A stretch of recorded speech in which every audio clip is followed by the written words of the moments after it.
sore, salam sejahtera untuk kita semua.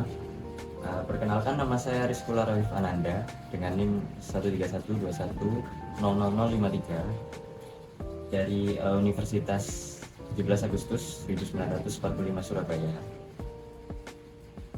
Dan di depan saya ada, monggo Bapak perkenalan. Oh ya, saya Nain Suryono, tuntunan Sanggar Candi Busono Sabtodarmo Jembur Sari Surabaya, dan saya juga sebagai Ketua Sabtodarmo Pusat.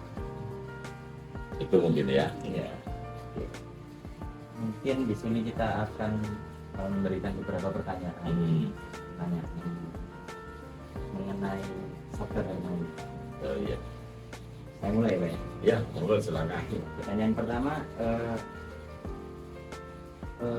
sejarahnya Sabtodarmo sendiri itu seperti apa? Jadi sebenarnya Sabtodarmo itu yang pertama kali turun diterima oleh Pak Arjo Saburo adalah Wahyu Sujud. Ya. Jadi Wahyu Sujud itu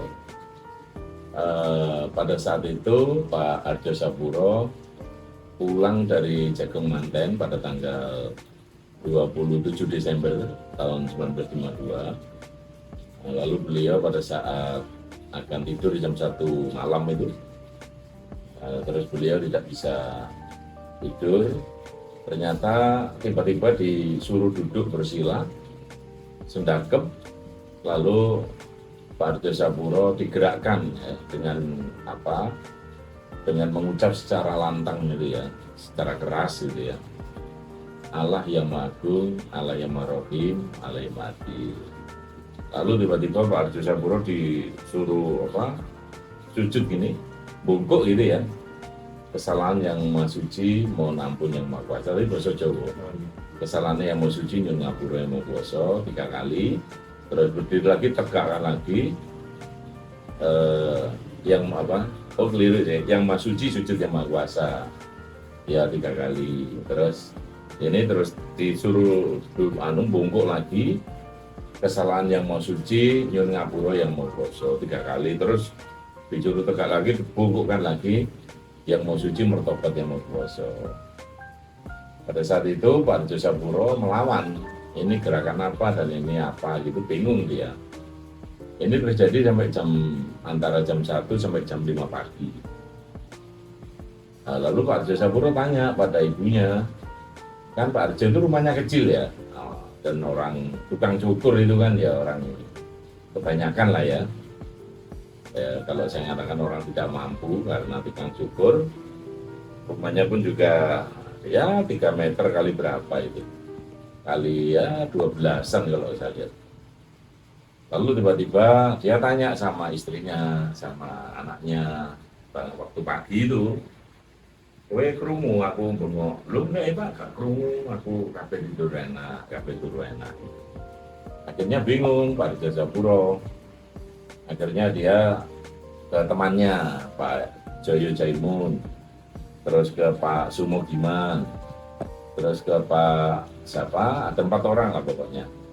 Itu Pak Arjo belum menceritakan orang-orang itu juga bergerak yang sama seperti Pak Arjo.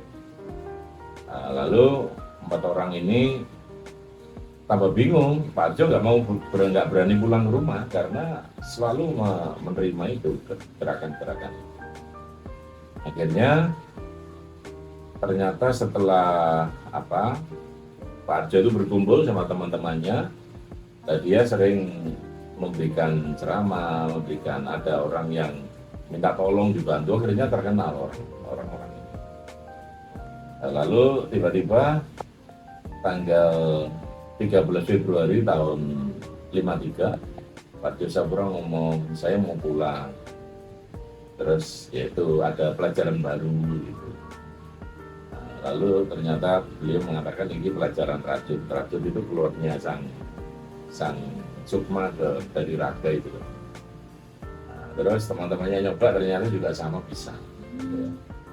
Lalu belum tahu ini apa gitu. Akhirnya pada tanggal 12 Juli tahun 54 itu pas orang 4 itu orang 5 bicara, tiba-tiba ada cahaya, ada gambar itu ya.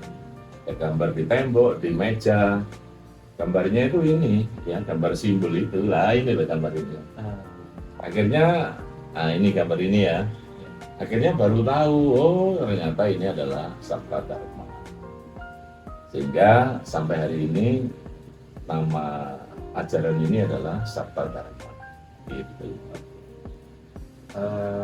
Untuk perkembangan Sabta Dharma yang mulai meluas di Indonesia ini atau di Jawa lebih khususnya, itu mulainya kapan? Tahun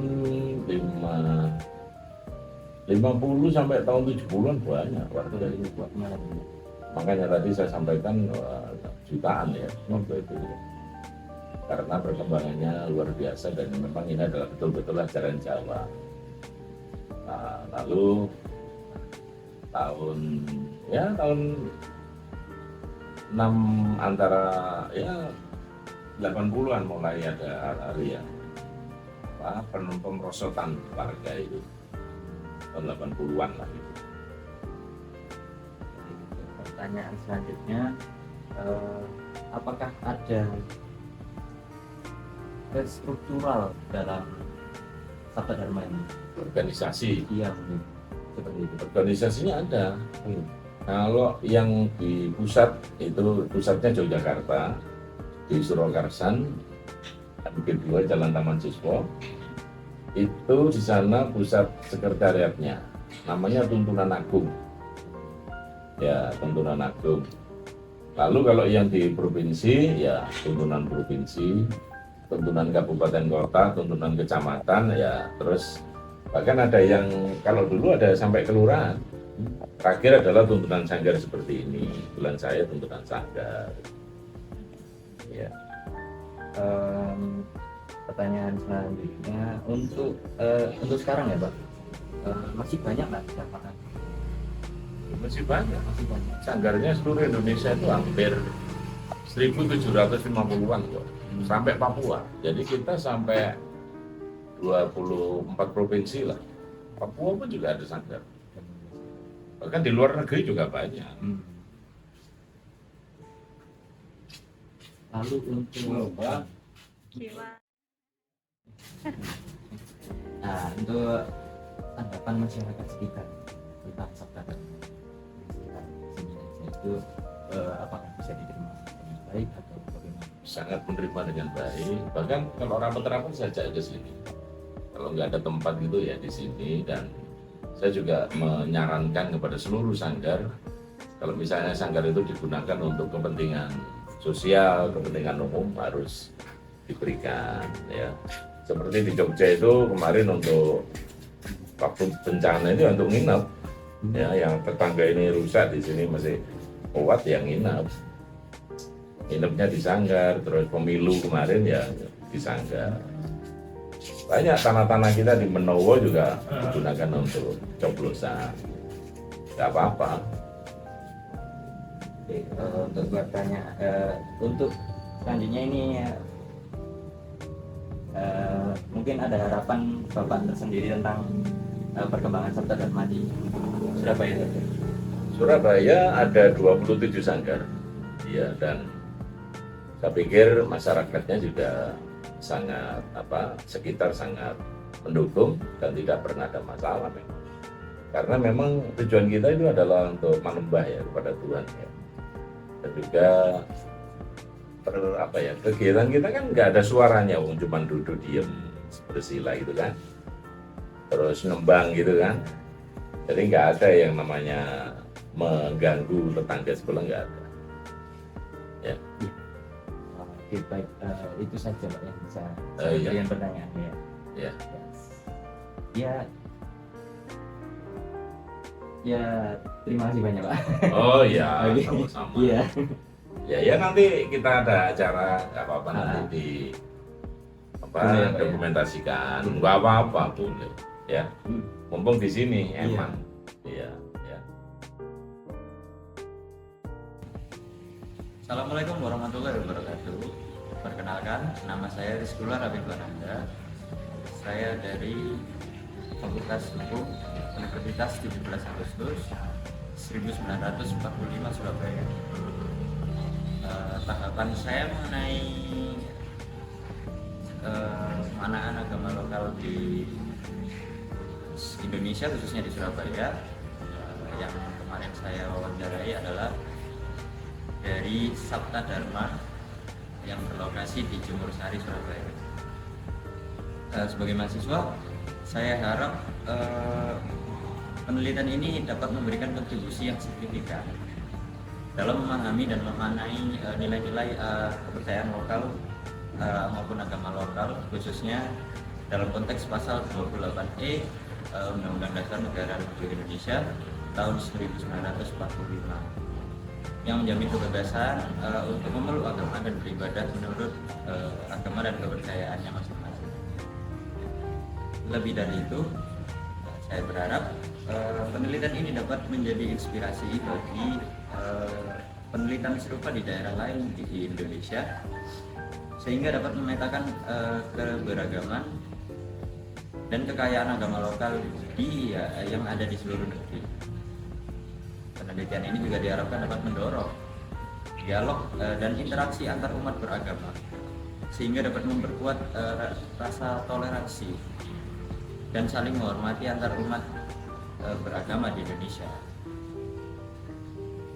Harapan saya penelitian ini dapat membuka jalan untuk upaya pelestarian dan pengembangan agama lokal di Indonesia, sehingga dapat menjadi bagian penting dari identitas bangsa kita ini.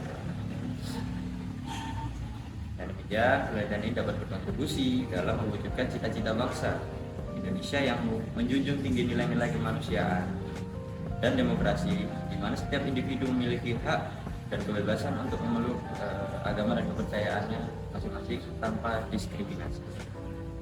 Demikian tanggapan yang dapat saya sampaikan pada kesempatan ini. Terima kasih dan Assalamualaikum warahmatullahi wabarakatuh.